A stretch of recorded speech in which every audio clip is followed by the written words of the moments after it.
Hello, and welcome to the How to Exit podcast, where we introduce you to a world of small to medium business acquisitions and mergers.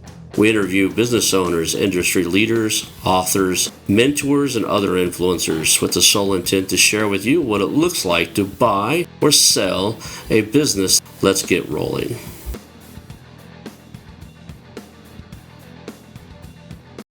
And now a moment for our sponsors. I want to highly recommend you get Acquisition Aficionado magazine. Every month, Acquisition Aficionado magazine brings you tactics for business buying and selling you won't find anywhere else. Learn firsthand from industry leaders who share their success stories, featuring in-depth interviews and stories from leading figures in the business acquisition industry. This multi-platform mobile magazine speaks to acquisition entrepreneurs wherever they are in the journey. And I want you to visit acquisitionaficionado.com today. Hello and welcome to the podcast. Today I'm here with Ujwal Velagapudi. Did I get it right, man? You got it right. Yeah. All right, Velagapudi. cool.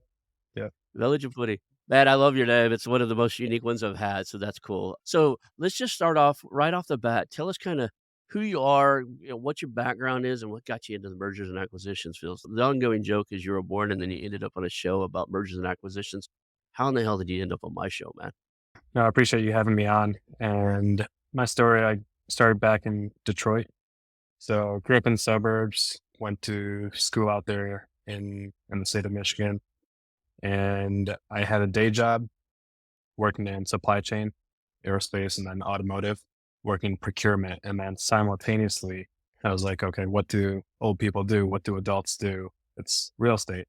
And so that's the only thing that I had heard of. That's the only thing that I knew as far as what adults did with their money to invest. And I got out of the stock market. So I cashed everything that I had out of stocks for my internship days, took that cash and looked to buy some real estate. Started in the suburbs, then slowly diverted into the city of Detroit, proper city, some of the worst streets probably in the country, and bought my first investment. A lot of failed suburban properties, condos, and things like that. And then found my way to the city. And my very first investment, I negotiated that down to 20 grand cash for a 3-unit retail strip. Had like a barber shop in there, had a clothing store, and then the other units was vacant at the time. 3 units, all brick. I loved it. It was a beautiful building, very high trafficked area, and 20 grand cash. So that was my very first investment. And that started the snowball into my investment journey at a higher tier in like a more professional way after I started working full time. That snowballed into dozens of units. And by the way, I bought that first property on Craigslist. And so that really opened the door to quite a bit. My second property was off Craigslist. And so eventually that snowballed into dozens of units. And I was always on Craigslist, selling Air Force Ones, buying Air Force Ones, buying gym equipment, buying cars, whatever it was. So that's how I found those properties. And then I stumbled across the business section. And one day I was looking at a liquor store, pizza shop. And so that took me down the rabbit hole of, wait, I can buy a business that's a fraction of the cost of the real estate and it makes more cash flow, because the cap rates for real estate are very different than a multiple on a business. So especially back in the day. And so after probably over half a dozen failed deals, I eventually bought a sports bar in the city of Detroit right next to our NHL arena. And that was my very first acquisition. So that kind of started my snowball in where I'm at today, where I bought a total of 10 businesses and continuing to buy more. And I've sold a few of them, but always looking for the next opportunity. It's interesting. We have a little bit of a similar background. I too worked in aerospace in a different way, designing systems and stuff for aerospace and government agencies through Lockheed Martin. And then I got into real estate. The funny thing was I got a master's degree in marketing, and one of my clients bought our marketing agency and took me in-house, and he had a real estate investment firm. We were doing residential and did that for years from 2007 to 2017. Lots of properties in the real estate residential side. So I stepped right over that, and I went and bought a company, a pest control company, and I did it all wrong. It was horrible. It was too small, it was too Yeah. risky. Ended up having to go get all the licenses myself. I thought I was gonna hang my licenses on the old, owner's shingle, and he was gonna Mhm, semi-retire and just keep his licenses up to date. Found out he wasn't compliant at all. We pretty much just bought his equipment and his in a list that was mhm, anyway. So that was a mistake. So I thought, "Oh, I learned most of this real estate through by hiring mentors." So I went out mhm. and started training. One of the reasons this podcast exists Yeah. was because of right, because I wanted to go Mm, out and learn more about the space. So, it's a little bit similar backgrounds, going from W-2 job to real estate mhm, to, wait a second, there's something out there that makes a lot more money than real estate. I love the idea of the bar. I actually considered that before I had children. I kinda see it now as, like, the lifestyle of it. If I had to be the operator, show up, I don't wanna be gone from 7 or 8 PM at night until 3 or 4 in the morning every day. So I didn't buy one eventually. So I seen the profitability of some of these clubs, like, some of these little clubs, mhm. do pretty good, but, I still like the idea, like, there's a lot of nightcap clubs, if you do it right, there's some good cash in there. Bars are probably the one of the food businesses that the profit margin's decent, right? What other type of businesses, besides the bars and stuff, what kinda give me the flavor of the variety of things that you've got your hands into? Yeah, but in 6 different industries, so it's the one bar, gym, e-commerce business, software consulting, and a virtual assistant agency, and vending machines. So, bought in those 6 so far. So cool. Let's talk about uh, the one that kinda jumped out with me was the virtual assistance agency. Do you still have that Mhm. one, or did you sell it? I do. Yep, I still have that one. That's really cool. I just talked to another gentleman who it's not live yet, but he has probably a competing one, and he sold a company that did in that virtual assistance place too. That said, there's a lot of competition in the space, but there's a lot of people who would need and do that. Does your company find them for them, or you manage it? What does that company do? Yeah, so it's called Hi Byron, Mhm, Hibyron, and mhm. so this is something that I had purchased. It's about an 8-year-old company, and it's 100 it used to be 100% US-based assistants. So, Oh, they are administrative assistants, and our main differentiator is that we really focus on the tech stack that we are providing the service for. For example, is this assistant someone that can help you in Trello, in ClickUp, in Notion, in QuickBooks, in Salesforce, in HubSpot, Zoho, whatever it is, do they know that particular platform? And okay. that's the vehicle that they are assisting you in. Of course, the basic administrative work, the basic research, using Excel, using the basic tasks, email management, whatever it may be, running reports. That's all there as well, but it's primarily for the digital entrepreneur that is utilizing all of these services, all of these platforms, and our team can actually go out and assist you on those. At the same time, we're not someone that's like a high-end developer in those, but we can run with whatever it is that you're requesting. That's cool. I've used a lot of stuff like that when I jump in to like a new platform like HubSpot or something like that. I've actually Mhm, used as a temporary thing, like help me set up this and help mhm, me get it running. And maybe it's a 2 or 3 month gig until I've like I don't want to deal with the learning curve on a lot of these things. I just want it working. Like here's what I want it to do. mhm, Go do it. So mhm, a lot of times it's good to bring somebody else in that does it. That's what they do. They know the system inside and out. And mhm, then, for me, we can do hourly occasionally when I need modifications or changes or something like that. You right. said when you bought it, it was 100% US based. Are you augmenting it now with, people from around the world or? Yeah, so we're actually in the middle of that process right now. We've tested it out with a bunch of clients, and for me, I've always believed in global talent. I've got team members Hmm. all over the world, and so it's something that we have shifted the model over to.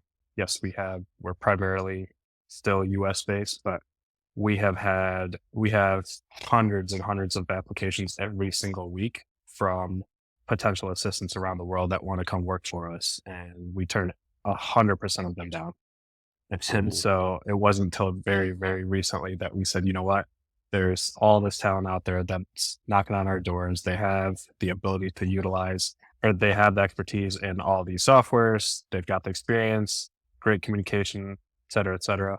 And why not find the best suitable candidate as opposed to just restricting within our US? So we have expanded it globally and we're trying to find some of the best talent, and we manage the team members as well. So they're in-house. We have a back-end platform where a customer would jump onto the platform and request, hey, I need to do some research for this particular topic. It's a 5-hour project. And they would go and put in that request. And then within an hour, they would have an assistant working on that, or at least assigned to them to be able to work on it. And so on the back end, that's what we do for short term projects, short term little gigs. And they are paired up with someone that has that particular expertise. So if you need, hey, I need, some book data entry or book entry, some light bookkeeping work, someone with bookkeeping expertise that knows how to use QuickBooks, let's say, if that's your software that you're using, they would be the ones to jump on and get assigned to your project. If you're looking for something long term, you can jump off of the platform and coordinate with that individual if they're a full time team member. But so that's on a recurring basis. That's something that we manage, and you start or stop as much or as little as you would like. And so start off with purchasing 10 hours a month to 2 full-time members a month, whatever it is.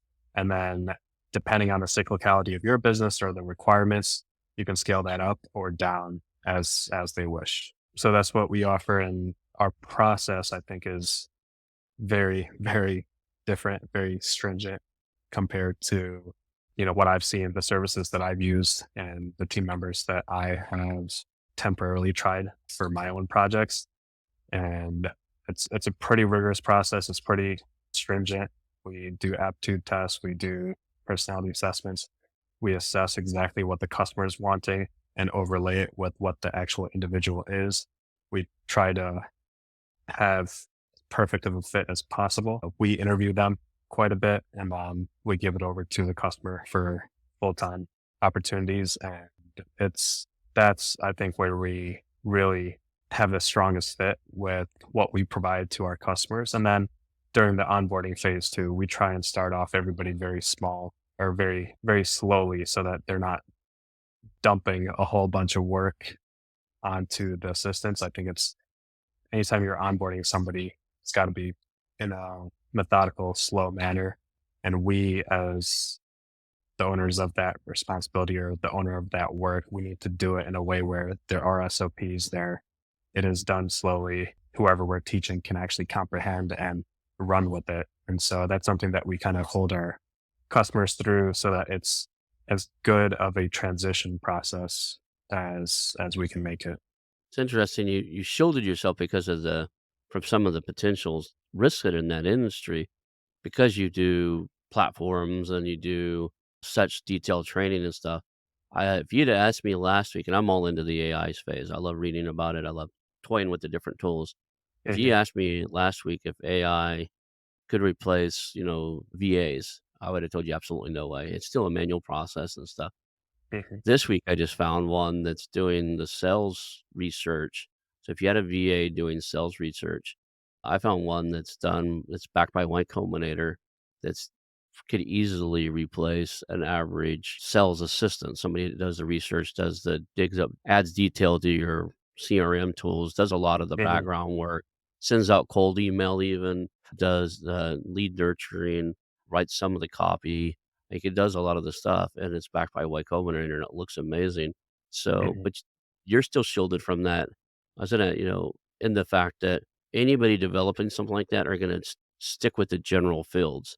Like, this is sales coordinator type of role, that their first one, mhm, and they have 2 more they're working on that'll be a marketing coordinator, and then the other one is a customer assistance type of full-blown agents where the agent does the work. So, I always concerned, like, I was buying, some blogs and newsletters and stuff, but I'm really concerned how fast the AI can take over that. Not in the fact that mhm. AI's gonna generate content and put it on blogs. That's not what I'm worried about. I'm worried about search engines like Google and Bing, stuff like that, answering all the questions with their AI tools that I would Mm, have normally, like, wrote about and had in my articles on my sites and my newsletters.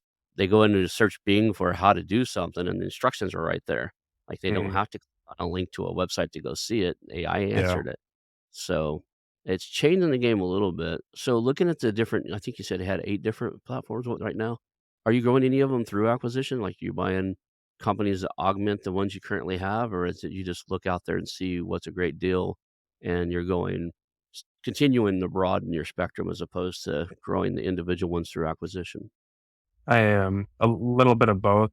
Um, Mhm, so in one of the industries, I had bought a total of 5, and that was purely growing through acquisition and, of course, organic growth as well, but then through acquisition.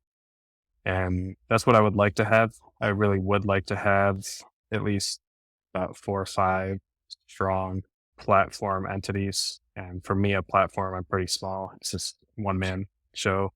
mhm. Never raised any capital. It's just my own capital. And so, you know, platform for my size is probably a small acquisition for others, but I would like to have that sort of size, about 4 or 5 different industries where I do have a Mhm. decent little base and kind of diversify the portfolio a little bit. And then if I happen to come across one-offs that are super attractive just because they're interesting to me and I can learn from them, then that's what I enjoy doing. I love getting into those opportunities to be able to buy, understand, operate, and just learn from that.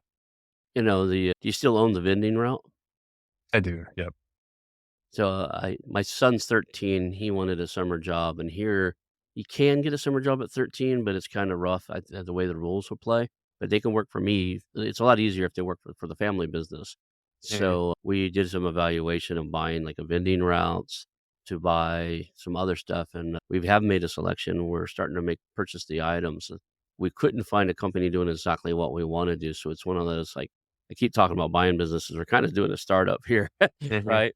But it's a proven business model. There are other people in other markets doing it. There's nobody in our market doing it, so it's a little safer than your average, like, "Hey, I got an idea, let's go start something up." But I'm solely buying it because him and my wife are gonna do it during the summer and during the like, mm, when the school's out and stuff, and then my wife will probably hire an assistant and keep it going if it's fairly profitable, but it's in that food service type of food truck type of business. But we nice. came real close to doing the vending routes just because it's nights and weekends we can go fill up the machines and check on them, right? The only thing stopping us is the storage of all the equipment. This is a mobile Yeah. studio. Our tiny house is a tiny home we take with us. We don't have like a big garage or anything to work on anything or fix it. So anything we would need to do on a machine, we'd have to have a location for. Mhm, If I had to take something off site and work on it, I'd have to have a spot for that. But yeah. I like the vending routes because it's not passive by any means, but it's kind of you can maintain it with low hours is the way I see it. And it's kind of industry. I mean, it's economy agnostic. People are going to walk up and use a vending machine if the economy is doing great or the economy is doing bad, so long as it's in high traffic spots. What are you currently looking for? What's the current say criteria? Not just industry, but kind of you said your normal or your cornerstone business or I forgot the exact phrase you used, but might be smaller than others. What's your buyer's box? What are you looking to acquire? Yeah. As far as my size and criteria, Mm, I mean, I've been teetering back and forth on this, but I would say if it's cool and weird, I think those are the requirements. If it's cool, and especially if it's more weird and intriguing and interesting and it piques my interest, I'll go small. I'll go very small, especially if it's digital. I can even go super tiny. But for the most part, if it's a physical business, I'm looking at least 3, 4, 500,000 in free cash flow. And that is not SD or EBITDA. That's true free cash flow after I inherit my expenses. So mhm, usually like you run the math and SD is at 500, I'll probably get 250, 300 out of that after I do things my way, after I stop paying people under the table and go to W2, unlike the previous owner. I start using software as opposed to doing things by pen and paper. I mean, all those things, once those are shifted over and mhm. factoring in CapEx, whatever it is, hiring a GM. So my true free cash flow, I'm wanting at least a few 100,000. up to probably a million, around that ballpark, a million, million five. If it's a bit bigger, I'll still take a look at it. And depending on the right type of business, I would go in, especially if it's one of my core types of industries that I'm really trying to go after, then absolutely I'll go up to two, even though it's slightly bigger. But once you start getting into that territory, I'm competing with big dogs with a lot bigger money. And I'm just very conservative in my approach. And so I'm not looking to shell out the type of money that some of these people are. And so I try to play in a little area that I know that I can win. And I'm looking exclusively off market. So I don't really touch broker deals. Again, I don't want to play with the crazy money that's out there and all these people throwing around crazy offers, SBA money, all that. So this is my capital. I'll be inheriting this debt, non SBA. And so it's got to be on very conservative terms. So again, like I said, about a few 100,000 free cash flow, upwards of a million plus, and recurring. I can't touch anything project based. It's got to be recurring revenues or long-term contracts in place, at least 10 to 15 years old, ideally closer to 20 or more. Some sort of management has to be in place. If the owner is the business, if the key man risk there is too high. It's just not my cup of tea anymore. I used to do those back in the day, but I can't do that anymore. And there's a few other things, like I love things that have high regulatory involvement or licensing, or perhaps it's mandated. It's a mandated industry for other industries. Those are modes that I love to see. And then personally, from a tax perspective, I love high capex businesses. So, those are ones that I would get attracted to a little bit easier. I Just I got turned on to an industry not too long ago. A buddy of mine works for one. That's what made me look into it, because I asked him what he was getting paid and his commissions, because he's a high-end sales guy. He makes six figures living in Oklahoma. I'm like, "How you working for this company making six figures? You usually make to be comfortable." He's in the six figure, 180 to $250,000 a year, what he needs to live in his house and do what he's doing. And yeah, he works for a company that he travels around a lot, but the company's, I think, best based in Texas or Houston. They do fire inspections for buildings. It's mandated to come every building in most cities have to have their sprinkler systems and fire systems inspected every so often. The person that's doing it has to have a minor certificate, right? yeah, And they actually sell some of the repair and stuff. So their primary business is the inspection, but they can do minor stuff, like they can replace.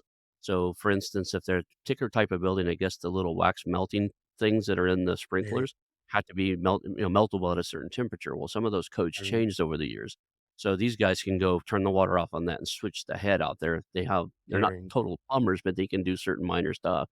So they can do some of the work, and they make a killing, because almost every time you go there, you find stuff that the codes and regs right, change. You walk into a building that's 100 years old, and their right, sprinkler systems, you test it out and it's got rust in the lines and stuff. Well, it's got to be purged. There's maintenance that has to be done, and they do the maintenance. And I never yeah, thought about that. I own a little pest control company, and it's highly regulated. But there's a moat to that. There's a moat to, like, you're the guy in town that knows how to inspect that and do it right and keep people to doing it, and they have to do it, especially anything that's of public services, absolutely, hospitals, yep, dental offices. Hell, I'm in California, food trucks and all those have fire suppression systems that have to have in it. So if you have a grease fire or anything that cooks over a certain temperature, you have to have a full-blown fire suppression system built into your trailer. So that would be one. What are some of the other, like, industries that you think that would be, like, to have that type of moat? I've got a spreadsheet of over 100, Yeah? probably maybe 10, 15 industries that I'm looking at, and yeah, over 100 individual unique types of businesses. But I've looked at anything from heavy machinery rentals in the construction world and heavy duty equipment, talking down to the dumpster level to porta potties. From the service standpoint, there's so many different types of repairing types of companies, from appliances in the hospitality sector all the way to commercial, or to residential as well, but also commercial. And then you kind of get into the traditional, the hottest stuff right now, electrical, plumbing, and HVAC, but in different verticals. So, for example, the hospitality sector, not touching residential whatsoever. I mean, just different things that I find attractive. And looking at elevator repair companies, looking at really for me, it's the weird stuff. So if it's dirty, other people don't want to do it. Like for example, septic, anything related to septic. I mean, they've got a lot of equipment out there as well, but it's just the dirtiness nature of it that many people don't want to touch. And so that's attractive. Looked at fire and safety. That is a pretty hot field as well. Looked at pest control. Again, those are all hot fields that Very PE competitive, is yeah. all over, and Yeah. it's a tough market to fight in, but it's just I think getting for me, it's all about finding the off market opportunities, and sometimes that may mean that you got to go much smaller for companies that have not been, you know, wooed by the larger players. But so I'm looking at a different approach of okay, if I have to go that small as like a few hundred thousand in cash flow, could I make a dent in growth, expansion, growing through M&A?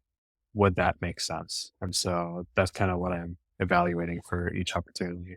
I interviewed a guy who he bought, grew, then sold a company that kinda in that septic space, but it was for commercial properties only, Mhm. and it had a niche business inside of it that would because it uses the same pump trucks and stuff, but it was, empty grease traps for restaurants, and then he Mhm. built a thing where he would clean the grease hoods and the grease vents because those people need that Mhm. that's mandatory, they have to do that every so often. Yeah. So he would take the and he had a truck that could pressure wash all that stuff and then capture the grease and, in the grease trap. The truck had a grease traps built in it, so it wouldn't release any grease back into the ground or whatever.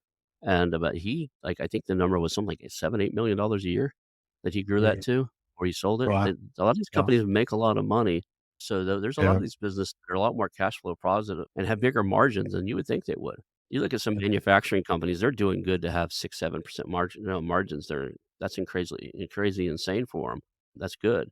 But some of these little service companies like you're talking about, these septic clean out and these other stuff, they can have considerable profit margins that, when you build something, it's yours to figure out, grow, expand, figure out product market fit and all that. When you buy something, it's yours to screw up. So Mhm. I need some room to learn some lessons. But I like those industries too. I think it's really cool. And I love your idea if it's weird or unique. That's a unique moat in itself. There's something to being your unique selling proposition to just being something that you do that just kind of different from everybody else. I looked and they wouldn't sell because they were leaving it to they only called me off of one of my ads because they wanted to learn how to sell it to their son. Like they needed to know how to do the transfer, and I helped them because I'm overly generous in that, and I walked them through what type of attorney they needed and how to set it up. But Mhm. it was a foundation company. Sounds non-generic, right? But no, they do foundation repairs for major bridges and, like, they're like a top engineering firm. They get flown around the world. If the bridge look like it's sinking, they can lift bridges and restructure bridges and, like, major structures. Oh, And wow. they have an office in Tulsa, Oklahoma, but they're mostly out of Dallas. And it's like 6 engineers, and then they bring on expertise as they need. But if somebody says, "Hey, this bridge is sinking and we don't wanna tear it down and rebuild it," these guys can go in and say, "Hey, can it be saved?" And it's like, man, I wanted my hands on that because that's something that, like, they're known that they're the only ones that can do it. But it'd be Mhm. hard because the engineer is the father. The son's been working there for 10, 15 years now, so he's got a rep too. So that's one of Mhm. those is the owner so tied into it that when they leave, it's gonna be a big problem, right? Mhm. So, what are some of the unique ones that when you say unique or weird, like, have you seen any I don't wanna disclose anything you're still working on. Are there any ones like, "Man, you wish you'd have got," or anything cool? Any stories of, "Man, I came this close to getting X, Y, and Z?" I mean, yeah, I guess a couple that had gotten away, the ones that these are from years and years ago that I wish I had gotten, a couple of job boards. So Mhm. one with developers, and that's one I'm still in contact with even till today. About 5 years ago is when we started that relationship and still keep in touch. But I would love to have that business. It's a very aged, tenured company in the job board space, which I know has become more of a commodity. It's just almost anyone can start one up, very low barrier to entry, but it's still a very attractive business to me. And the age, the tenure, and just its place in the industry, as well as niche job boards. So I've looked at job boards in very, very particular niches, which I think is Was super fascinating. was it Free Up by chance? I interviewed Nathan Um, yesterday, mhm. who stole in 2019, he sold Free Up, which is a job board for part-time gigs and, like, Okay. outsourced gigs and stuff like that. He built they built that thing up to, I wanna say, I think it was, like, $12 million a year revenue, Oh, and then wow. sold it. This was super niche in the medical space. One of them, Okay. one little vertical. Another one was in Hollywood and very select niche. And so that was super attractive. I tried to convince there's one in that job board space. I tried to convince a young lady who had a traveling nurses And placement company.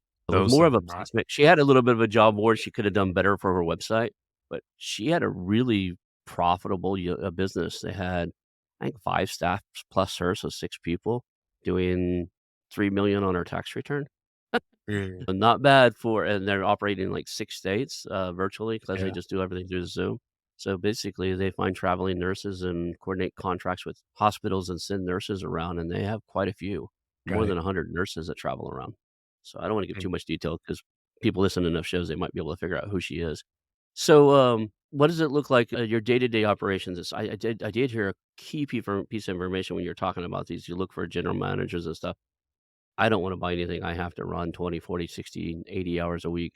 It sounds like you make sure that you can put a GM or a daily operator in there.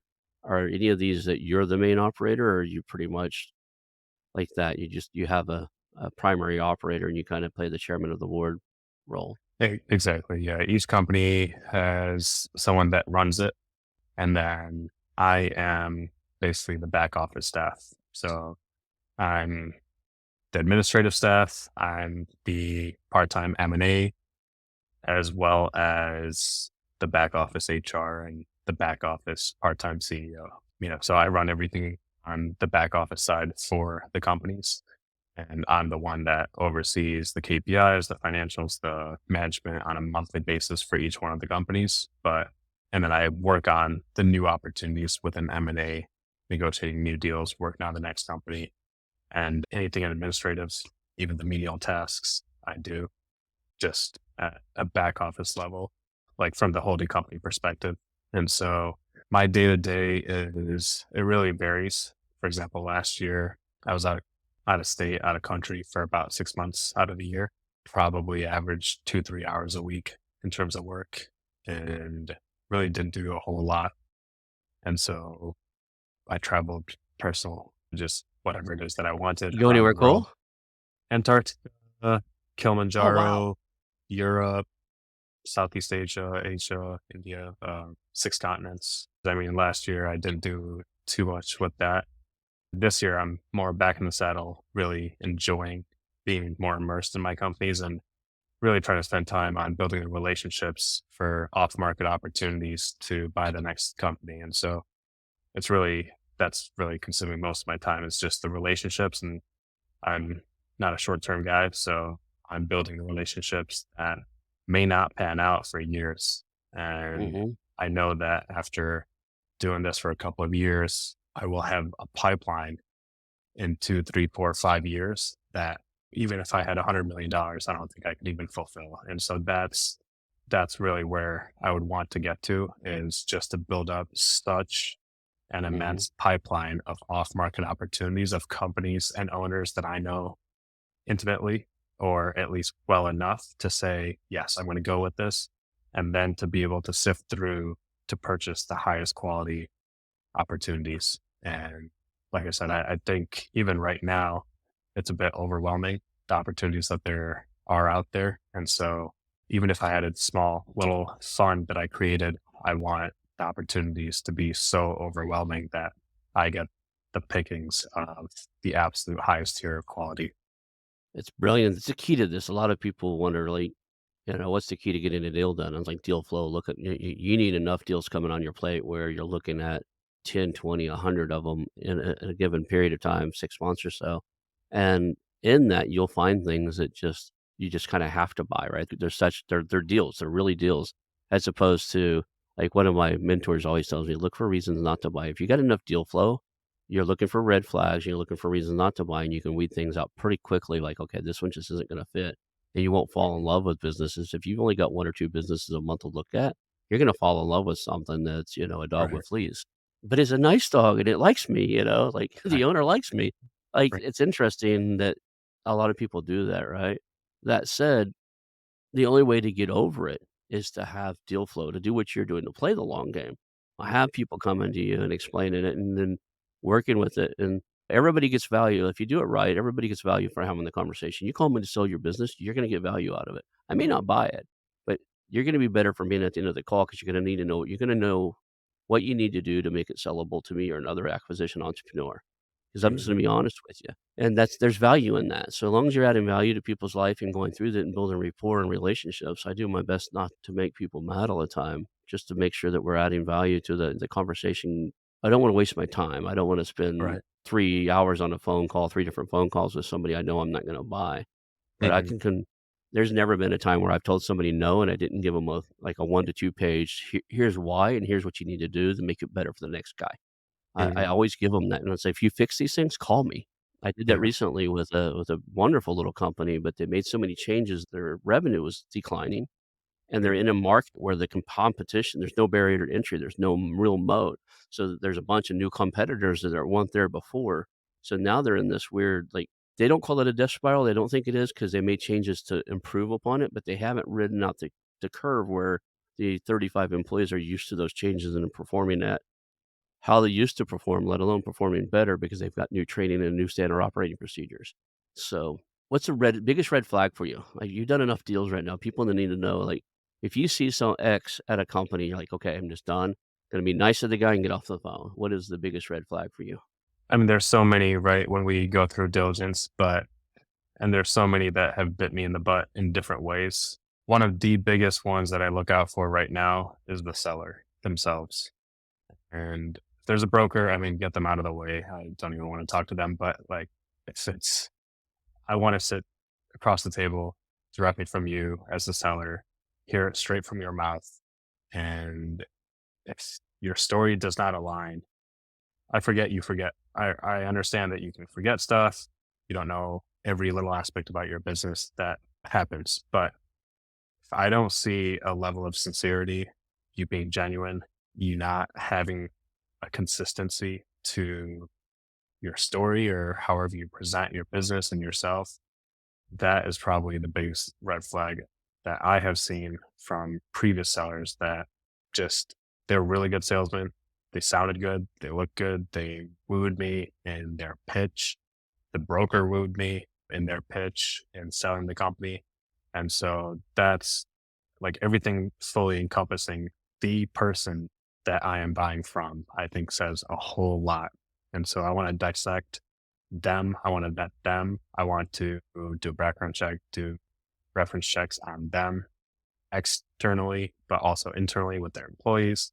I want to understand exactly, I want to put them through the ringer and just really make sure that I'm not getting told a bunch of BS. And for me, I just want it real. So if there are a whole bunch of red flags, tell me up front. If you're going to hide stuff and I find out, you've already lost my respect, my trust. I mean, I'm probably walking at that point. So Yeah. that's probably one of my biggest lessons learned is really how I interact and deal and diligence the seller and everything encompassing that individual is so critical.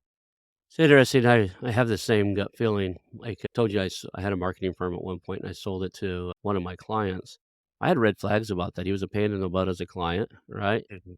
And he'd offered multiple times, like in our coaching. I had a marketing coaching business at least for about 6 weeks straight. At the last 5 minutes of our coaching sessions were, "Hey, you should come upstairs," and he just kept increasing the offer until one day it just made sense. I was like, it'd be stupid not to. I had a baby on the way, and he's offering a big check. "I'll give you a big check today, and give you a percentage of ownership of every deal we do," and it sounded really great, so I went with it, but, it lasted a couple years before I had to leave because it just didn't work. The red flags were there.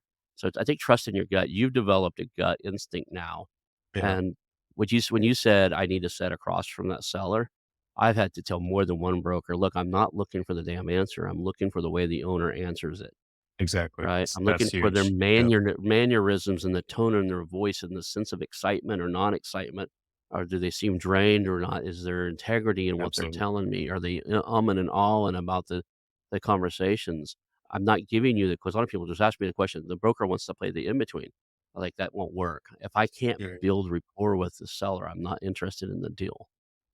It's different at this level. When you start getting at the mid-market level and you're in a bidding war against other people and they're not using a broker, they're using private equity banks, Mhm. and they got 50 offers on the table. Now it's a different game. Right. So it's a different game if they've got more than 2 or 3 partners, right? My rule of thumb, if it's husband and wife or business partner and an individual, that's fine. 3rd man's in, I'm out. And the reason Mhm. for multiple reasons, right? Once the 3rd person's introduced, it's harder to negotiate.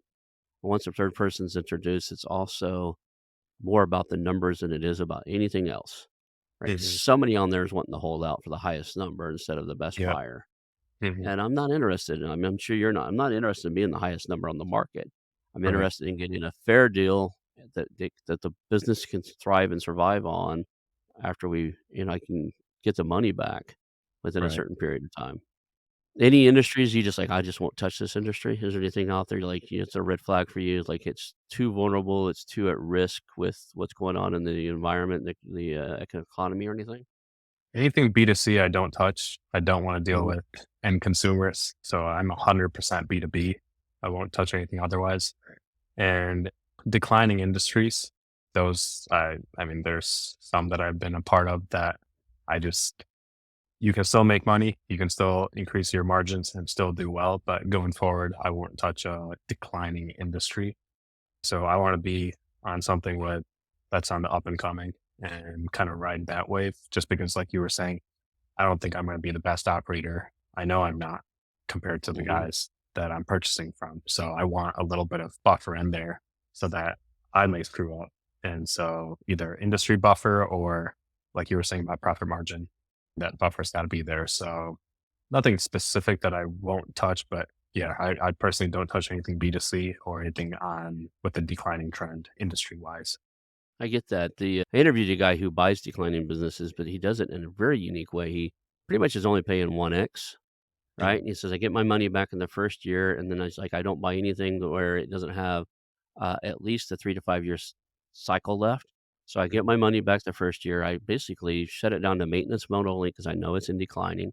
So there's no new development. I'm not trying to beat the market. I know it's going away. I maintain the current thing. So he minimizes everything and just, gets his cash back within he tries it. He buys it as if you'll buy it at its current operating and he gets the money back in a year. Mhm. He shortens the shot. He does all kinds of stuff. He goes, "I have my money's back usually in 6 months, and Mhm. the next 3 to 4 years is nothing but a cash cow for me," knowing Yeah. it's gonna dwindle off, right? So there's a play for all these different things, but I like that you look at the industry and go, "Is it inclining, declining? Can I" You're much younger than I am. You've got some longevity in front of you, where if I look at the future roadmap, I say, "Can my kids take over this?" I'm Mhm. 52. Hopefully I'll Yeah. make 100, so that's 48 more years, but, chances are I won't wanna do anything after probably 75, so now I've got, 23 years. I'm looking for a runway, and, be honest, nobody knows with AI and everything else going on, nobody knows what's gonna happen within 5 years, let alone 20 years. What's the what's, like, the biggest mistake you've ever made? That's a good one. We'll wrap it up with we'll do what's the biggest mistake you've ever done in business so that Mhm. other people can avoid that, and then we'll do it through quick takeaways. I think, and this goes across the board, if I was to generalize some of those lessons learned, it is just over trusting people. I think I'm very trusting in general. And if I bet you and I bring you on my team or I want to do business with you, I'm believing that you're good. We're going to be in it together. And I think over trusting sellers that I've done business with, brokers, employees, to people that I'm investing in. So, for example, I've made an angel investment without even seeing the documents just because I had a good gut feel, or so I thought. And once I wired that money, never saw documents, never saw anything after for a year. Trusting employees. So I trust that I'm putting my business in your hands to operate. Maybe I, and that was a mistake on in multiple times. Maybe I didn't properly give them the adequate resources, the right training.